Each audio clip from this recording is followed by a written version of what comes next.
Om Swastiastu. Om Swastiastu. Pemirsa, selamat berjumpa dalam acara perbincangan kita, dan kita sekarang berada di Gereja dalam Mas Segara di Sading. Kita akan berbicara terkait dengan minat keagamaan di kalangan generasi milenial, karena kita akan berbincang dengan Sulinggih dari kalangan milenial yang umurnya sangat muda, sekitar 25 atau 26 tahun. Dan siapa dia? Kita dulu sapa dulu beliau. Om Swastiastu, Ratu. Om Swastiastu. Swastiastu. Jadi beliau sangat muda sekali, adalah Sri Begawan Mas Dalem Segara.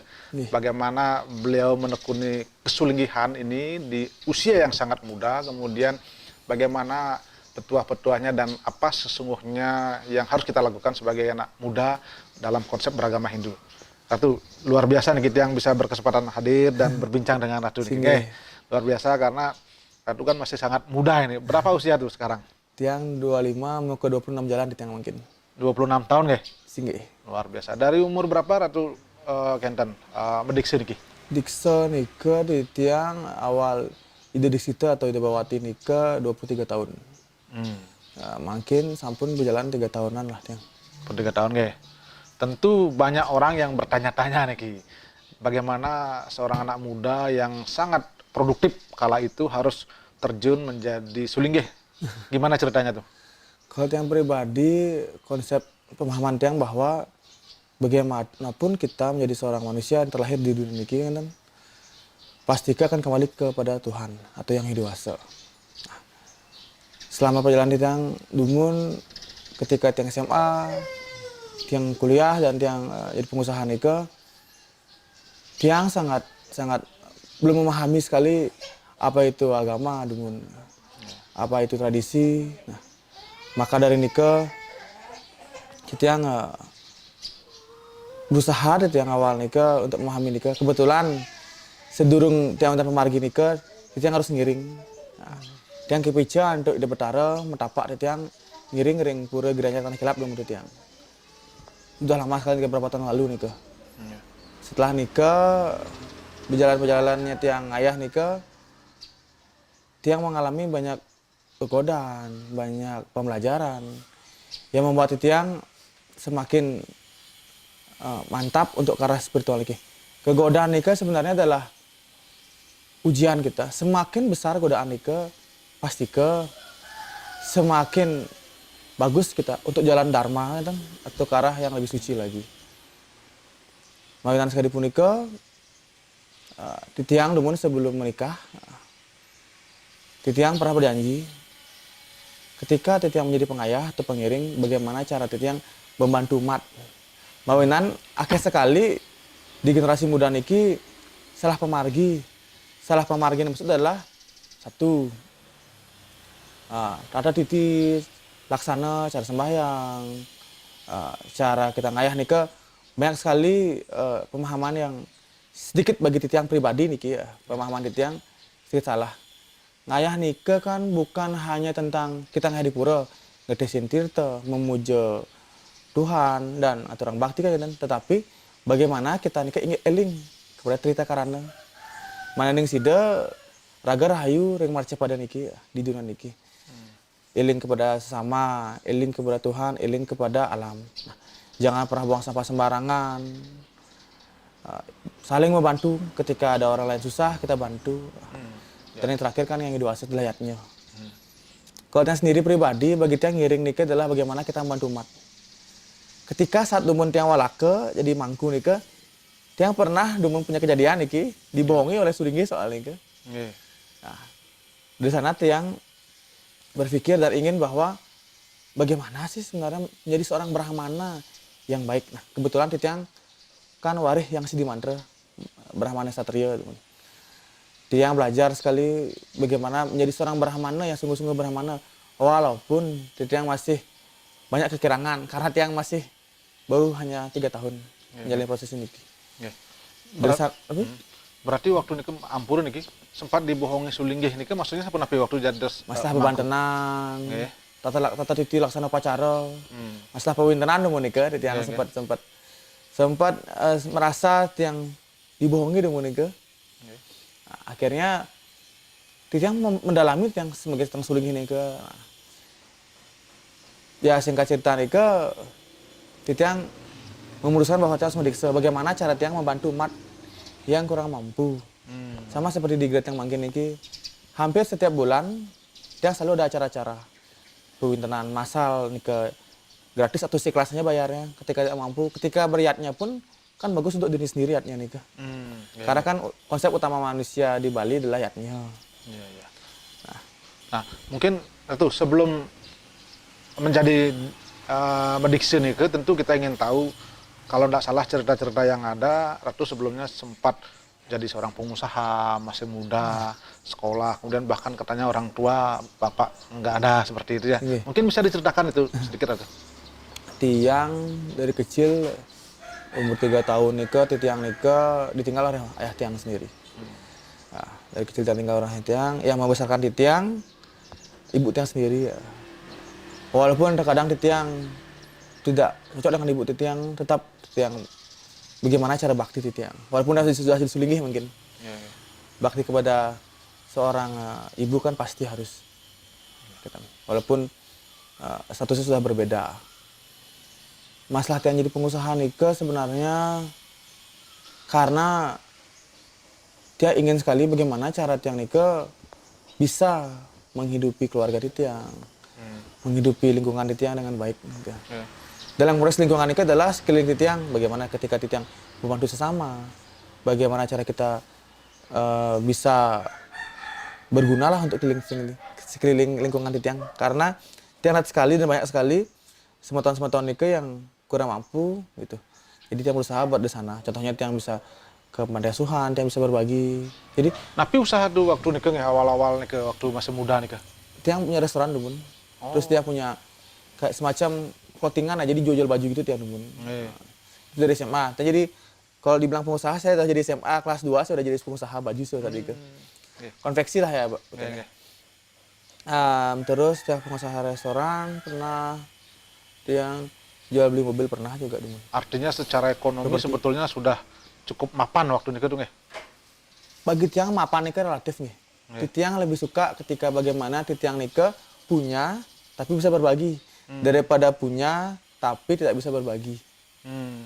Nah, Nike ceritanya ketika sudah jadi pengusaha boleh dikatakan sudah secara ekonomi sudah mapan, kenapa harus ditinggalkan Nike, kan itu yang penting. Hidup Nike kan bukan hanya tentang menjadi seorang yang mampu, bukan hanya mulia karena harta segala hal, tetapi bagaimana kita Nike bisa menjadi seorang yang mukti ya, mungkin kalau bahasa Jawi atau Kawinya mukti ya, saya lebih milih mukti daripada mulia. Kenapa? Karena kalau bagi saya mukti Nike, walaupun kita nggak punya apa-apa, kalau kita bisa berbuat untuk orang lain, pasti orang akan menghargai kita. Tetapi kalau kita mulia, kita mapan, belum tentu kita bisa dihargai. Karena kan yang lebih penting daripada kemuliaan ini kan adalah satu, ingin menang sendiri dengan egonya sendiri. Nike yang berusaha membuat yang tidak berpikir sedikit pun itu. Baik, Ratu, kita hentikan dulu sejenak ya. Perbincangan kita akan menarik sekali karena kita perlu memperdalam lagi tentang sosok Ratu Mas Begawan. Pemirsa, kami akan kembali nanti setelah pariwara berikut ini.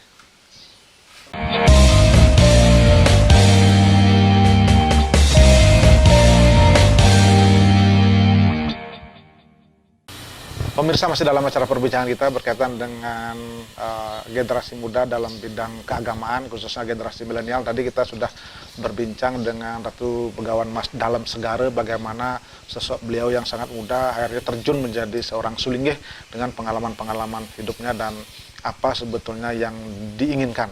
Saya kembali kepada beliau. Ratu mungkin bisa cerita, katanya pernah sakit atau mungkin pernah ada kejadian apa yang membuat jatuh orang sehingga menjadi seorang sulinggih. Gimana ceritanya tuh Nika? Tiang demo Nika waktu Tiang umur 18 tahun, ya lupa juga Nika. Tiang pernah sakit tuh Nika. Sakit Nika, tiba-tiba sakit Nika.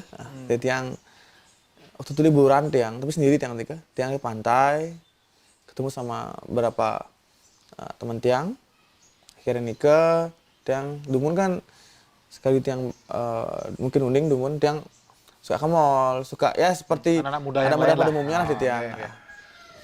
Saat nikah, Tiang masuk ke sebuah mall, setelah nikah, tiba-tiba saat nikah dah di lantai 2 nih ke, dia mulai darah dan nih ke, Hmm. dia mulai darah, dia tiang lari langsung ke kamar mandi nih ke, dia masih tertekan diri nih ke, nah akhirnya nih ke, tiang muntah, kaget tiang, perihnya luar biasa sekali nih ke, nah, seperti tergores saya di dalam nih ke, tersayat nih ke, akhirnya tiang pulang ke nih ke, dengan cepat-cepat yang pulang, nah dia pulang nih ke, dia mau ambil minum di dapur, langsung jatuh di tiang karena udah nggak tahan saya, batuknya tuh kayak seperti keluar Keluar darah. darah. Tapi sebelumnya Ratu memang tidak ada gejala sakit apa? Di Bawaan tiang, dan tidak pernah alkohol sama sekali. Rokok tidak, apalagi hal-hal lain ya ini ke. Enggak. Cuma ini tatoan mantan. Hmm. Setelah nikah, akhirnya nikah, di tiang dibawa rumah sakit nikah, dibawa rumah sakit, saya dibawa rumah sakit nikah. Dokternya bingung sama tiang. Sakit apa tiang niki? Dibilang saya TBC, tidak karena tidak menular, karena itu tiba-tiba satu hari itu aja. Terus saya dibilang IV, nggak mungkin orang saya nggak pernah apa-apa.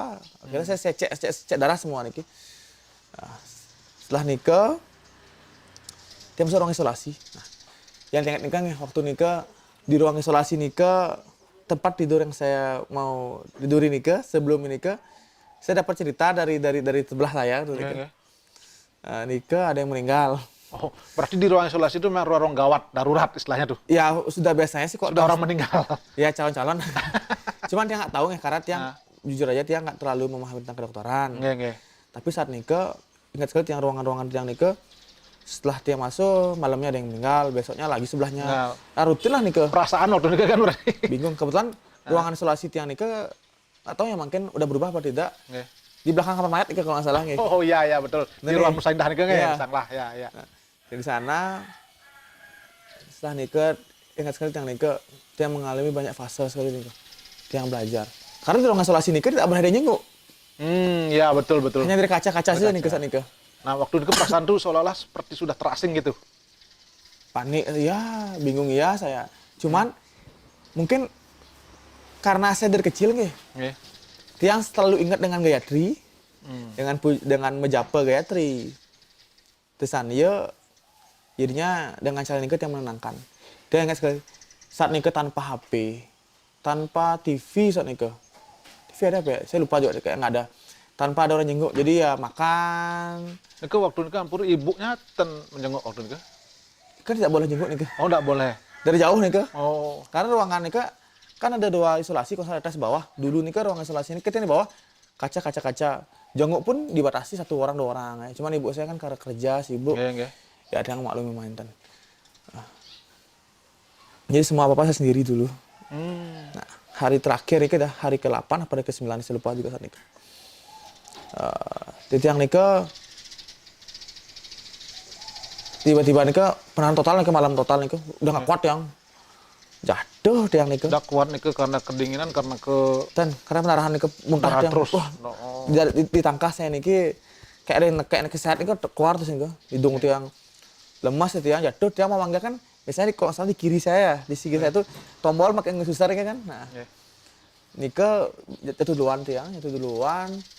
Akhirnya saya bangun-bangun udah pakai alat saat itu. Bangun sudah pakai alat. Di mimpi nikah yang mengalami spiritual mungkin orang lain kalau saya ceritakan juga tidak bisa saya. menangkap ya. Karena kan konsep setiap orang kan berbeda-beda. Di sastra pun berbeda-beda. Karena bagaimana saya dimiliki. Ampura nikah yang pribadi. Sastra nikah yang masih muat adalah manusia. Jadi pengalaman hidup manusia yang ditulisnya kan. Nah, setiap orang saya rasa pengalaman hidupnya berbeda-beda. Ya. Jadi mungkin kalau pengalaman tiang yang berbeda atau salah, yaitu pendapat tiang karena tiang yang mengalaminya. Saya nikah masuk ruangan gelap sekali. Tiang tidak bisa melihat apapun. Nah, karma tiang adalah pelita tiang.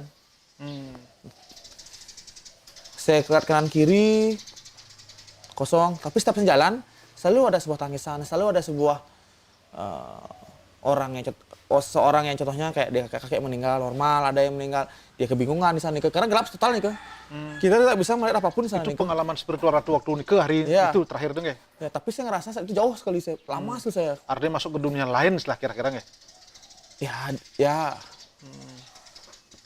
Bisa dibilang seperti itu. Nah, biar dia nggak salah sebut Niki. Iya, iya, nggih. Nah, setelah nikah, yang ada yang kecelakaan, ada yang nggak ada kepalanya, badannya tersiksa. Nah, jadi saya ngerasa nikah adalah alam di mana ketika seorang meninggal belum dipacarkan, nah, di sana dia masih. Oh. Jadi gelap sekali nikah. Nah, Iya, iya. yang berjalan terus pelita saya nah. Mungkin karena karma saya buruk juga, saya nggak tahu kan, kan. Pelita saya semakin redup. Nah, singkat cerita dia nggak bisa menceritakan banyak lebar karena kan bagi saya pribadi hubungan Tuhan dengan manusia hanya di sendiri yang bisa pahami. Nah, saya masuk sebuah gerbang ke sana jauh. Nah, mungkin kalau kita sering lihat foto-foto di sosial media kayak lempuyang itu yang ada gapura besar itu. Nah, saya dari jauh hanya bisa lihat itu aja. Nah, di sana nikah dah. Akhirnya nikah saya melihat Ida Betara itu, Sang Suratmono dan Sang Jogormane itu. Yang saya tahu itu, tapi nama beliau di sana saya nggak tahu karena bagi yang pribadi nama beliau di sana dengan di Marcepada berbeda. Setahu saya, karena saat nikah yang mendengar hal yang berbeda saat nikah. Bahasanya, tata titinya agak berbeda. Cuman karena saya melihat simbolnya beliau seperti yang ada di togok atau patung yang ada beredar di Bali, saya rasa itu beliau. Sang Suratmo, beliau bertanya seperti yang, nak, niki sebenarnya tiang kadang sedikit berbeda sebenarnya. Orang dikit-dikit bilangnya cening, padahal kok tiang saat nikah bilangnya tiang nak loh. Nak. Nah, niki bahasa beliau, cuman tiang mentranslate dengan bahasa Bali, bahasa Indonesia. Sudah apa yang kamu laksanakan di dunia ini selama kamu hidup, nak? Jawaban tiang udah berusaha menjadi seseorang yang bisa menguntungkan usaha di tiang. Walaupun sedikit-sedikit yang bisa bantu orang lain. Tiang ke mall, tiang beli apapun barang saya mau, saya udah bahagia sekali dalam kehidupan tiang niki. Tiang bilang dah bagus-bagus tiang lah niki ya. Sang nikah tiang tanyain oleh beliau, apakah itu aja bagi nak nikah hidup, nak? Hidup nikah bukan itu aja. Saya langsung terketuk batin tiang saat nikah. Nah, dipanggil oleh Sang Jogormane. Sarang Cikere Bale juga salahnya nikah. Dia yang ke dunia tiang, ke dunia nyata mungkin. Pernah nggak seseorang itu tiba-tiba nih kok kayak ada yang ngeliatin ya? Itu sebenarnya bukan Tuhan, bukan siapapun nikah, bukan sunan nikah, bukan ada melingkih di pura atau melingkih di rumah. Nikah adalah diri kita sendiri sebenarnya. Oh, jadi cermin kita sebetulnya. Ya, kita melihat diri kita sendiri, kita ngapainnya dulu nikah. Pas saja mungkin karena frekuensi kita, mungkin kita semayang, bersih, kita bisa merasakan diri kita sendiri. Gitu. Makanya kadang nikah, kita nikah diajak oleh beliau sebenarnya, Sang Suratmono Cikere Bale nikah. Dulu saya dipuniki loh kita. Jadi saya puniki, jadi nikah akhirnya tindak yang ke depan di tiang nikah. Di sana tiang menyesal sekali. Akhirnya kembali ke tiang, ke Sang Suratmono, diajak nikah.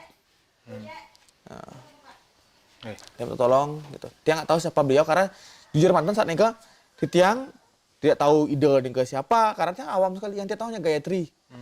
Dan nikah tiang rutin ya. Tiang bilang, tiang lunas sareng beliau bahwa berikan saya kesempatan, maka kesempatan itu nggak akan saya sia-siakan. Baik. Kita hentikan dulu sejenak di situ. Pertungnya luar biasa menarik sekali dan pemirsa kami akan kembali nanti setelah pariwara berikut ini.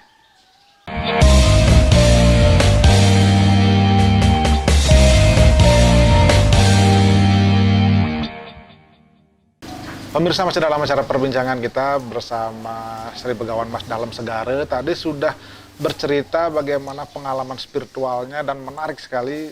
Bahkan sudah masuk ruang isolasi waktu itu di Rumah Sakit Sanglah dan dalam kondisi yang mungkin semua orang tidak tahu seperti apa. Saya lanjut, waktu itu boleh dikatakan sudah ada vonis sakit apa itu waktu itu? Belum, bimbang, dokternya bimbang, apalagi tiang.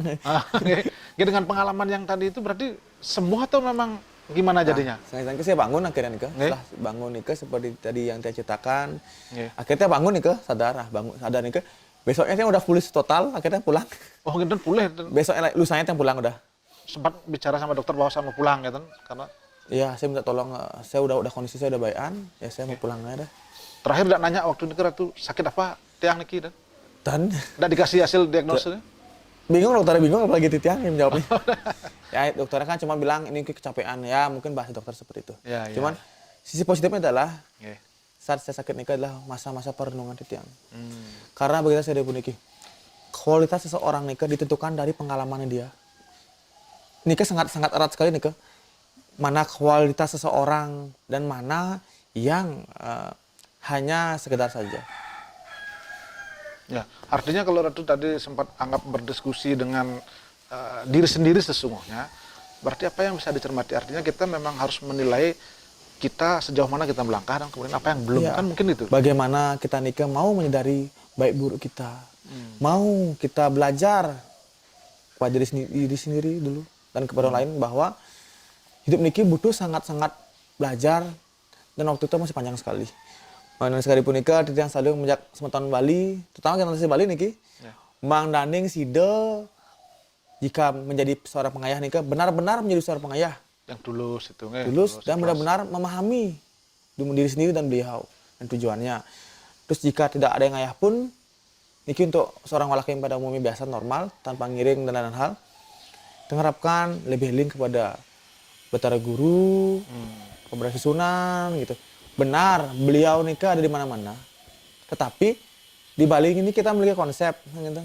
Nah, kenapa kita buat pura di Segara, Mandaning, kita sebagai umat Muspa di Segara, di Giri, di Gunung Mandaning Iling kita kepada Ida Betara Giri dan lain-lain hal. Nikah yang kita bisa pahami. Jadi kalau ada yang bilang sembahyang nikah hanya cukup di rumah mantan di Menajaan, salah sebegitu yang. Kita saling menghargai. Ya, ya. Nah, tadi sedikit begitu Ratu keluar dari itu sudah langsung menekuni bidang itu, kemudian langsung ini gimana Akhirnya ceritanya? yang berusaha mencari tahu apa sih pewinteran nikah untuk membersihkan diri. Ya. Mulai tiang metlaki-taki, tiang nabusin balik di tiang. Nikah. Ya. Berarti setelah nikah pun menekuni bidang ini Singgih. secara full dan tentu reaksi keluarga akan luar biasa waktu nikah itu. Sepun api nikah pasti ada pro Penolakan kan kontra. pasti ada. Penolakan pasti ada, keraguan pasti ada. Tetapi gitu, jangan kita terlalu banyak bicara. Tindakanlah kita banyak. Mananing umat nikah dan keluarga nikah melihat bukan dari ucapan, tapi dari perilaku dan hasil dari tindakan nikah. Nikah sih yang lebih suka melaksanakan nikah. Jika ucapan kan semua orang bisa berbicara. Tapi perilaku kan nikah sangat menentukan sekali hasil dari dia ngiring apa tidaknya nikah, dia benar apa enggak di jalan itu kelihatan dari pemarginya dia. Ya. Kadang-kadang kan pro kontra itu orang, mohon maaf misalnya ini, oh ini mantan preman, mantan penggundal menjadi berubah jubah tujuannya hanya untuk kepentingan pribadi. Itu gimana tuh melihat itu kalau begitu? Saya sendiri pribadi, dia nggak minta yang tahta atau status suka dipuniki. Tapi yang inginkan tujuan dia menjadi seperti ini adalah bagaimana membantu umat nikah mantan. Nah, jadi kan masyarakat sudah menilai Titiang sendiri sampai selama nikah sih Titiang selalu berusaha berdamai dengan diri, berdamai dengan masyarakat. Entah mereka yang tidak suka dengan Titiang kan hal yang wajar. Nikah adalah sebuah acuan bagi Titiang untuk bagaimana jika kita sudah baik pun harus lebih baik lagi. Gitu. Kalau kita komplain dengan orang-orang yang membenci kita, apa bedanya kita dengan mereka?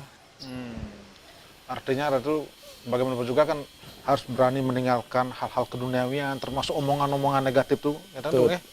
Gimana caranya membentengi itu sekarang? Tadi pun iki. Ketika seorang berbicara tentang dia, tentang A, tentang B, nah, dia memandang nikah dengan sikap dan perilaku. Udahnya, tiang nikah suligih muda, apakah mampu? Bukti nyata, hampir setiap hari, pagi atau siang, sore, malam, dia selalu muput. Dan setiap pagi selalu ada pelukadan di geria niki atau sore.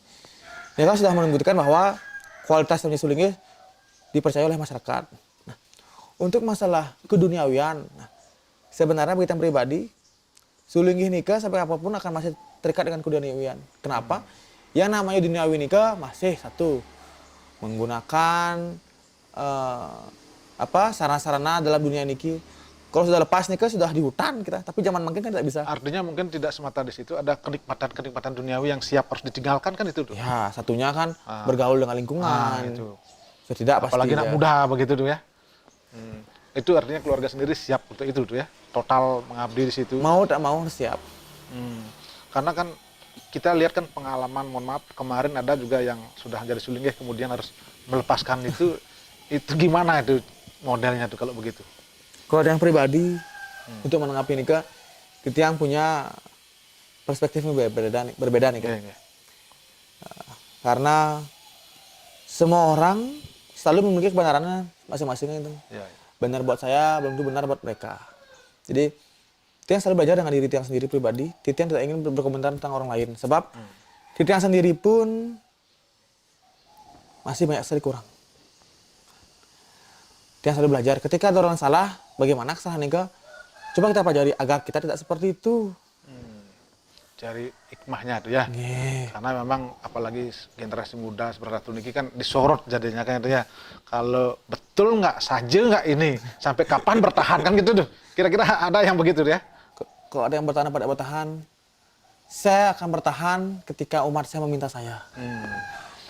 Kan tiga dipuniki sebenarnya. Iya, Kalau iya. bertahan karena ingin untuk status kan untuk apa? Untuk apa? Ya betul. Berarti kalau memang keramat umat kita yang meminta ya kita terus meladeni ya. Pasti nih kak. Baik, kita hentikan dulu sejenak tuh. Dan pemirsa kami akan kembali nanti setelah pariwara berikut ini.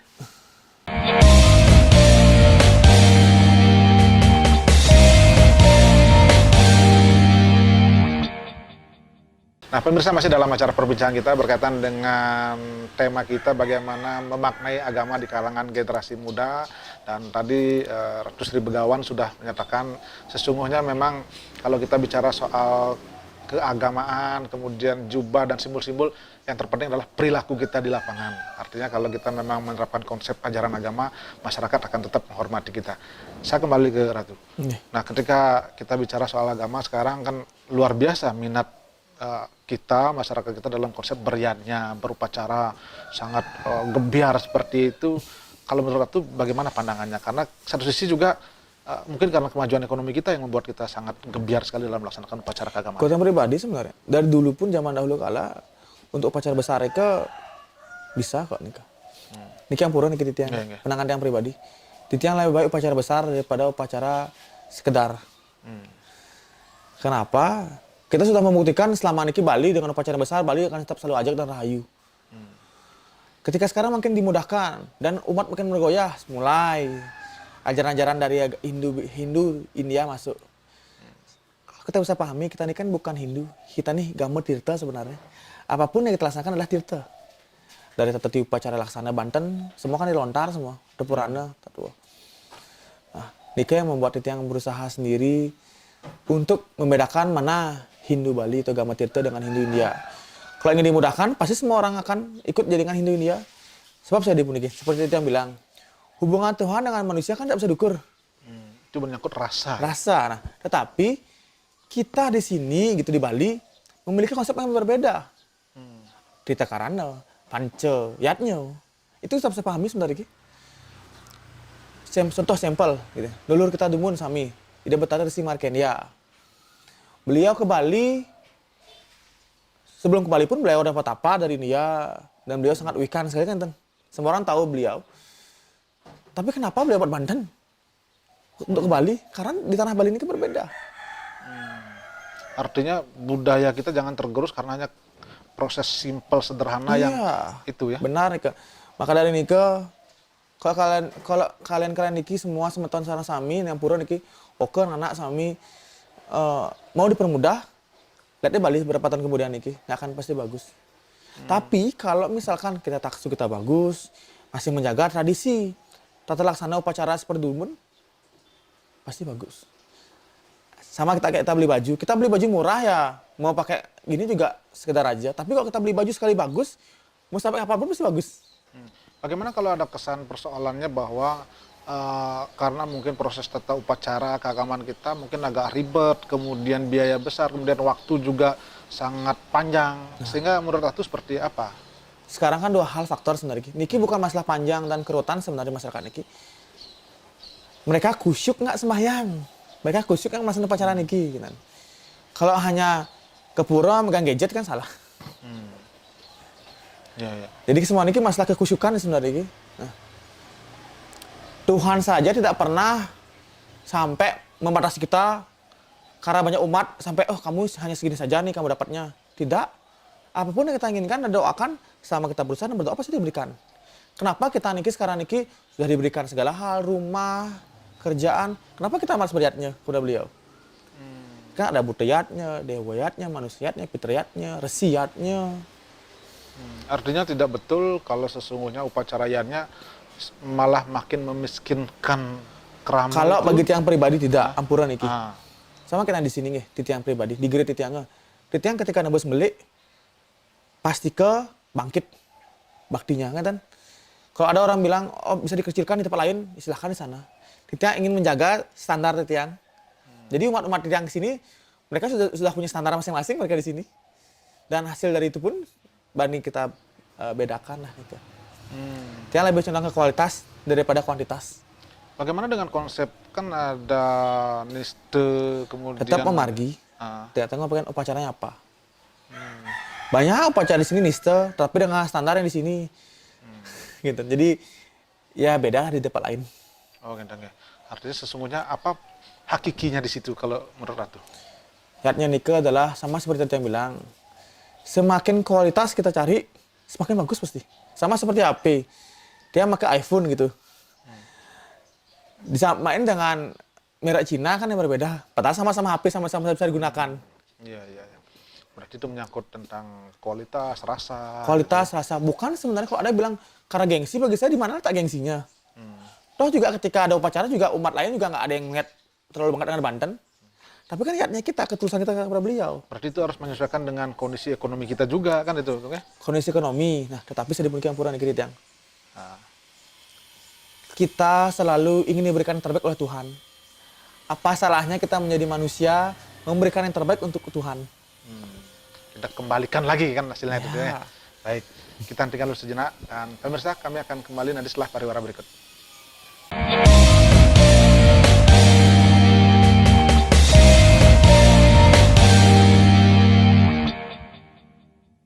Nah pemirsa masih dalam acara perbincangan kita dan tadi Sri Begawan sudah menyampaikan terkait dengan bagaimana proses tata upacara, kemudian kualitas dan sesungguhnya ketulusan kita dalam beriannya di Bali karena memang upacara yadnya ini adalah tolak ukurnya bagaimana kita memberikan sesuatu berkorban secara tulus ikhlas.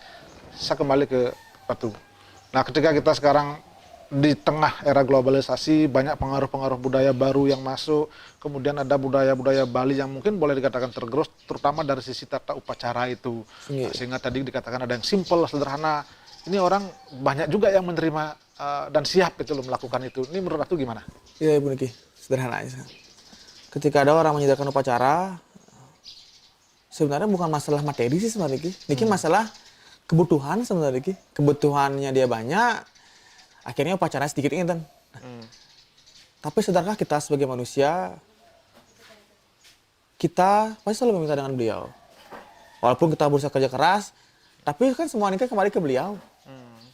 Apa salahnya seperti tadi yang bilang, berikan yang terbaik untuk beliau.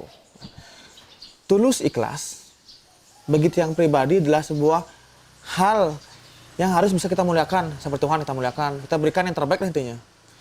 Seperti anak kepada orang tuanya, berikan yang terbaik untuk orang tuanya. Nah, tapi ketika alasannya, saya tulus beli Banten segini, tapi ya saya beli baju mahal gitu.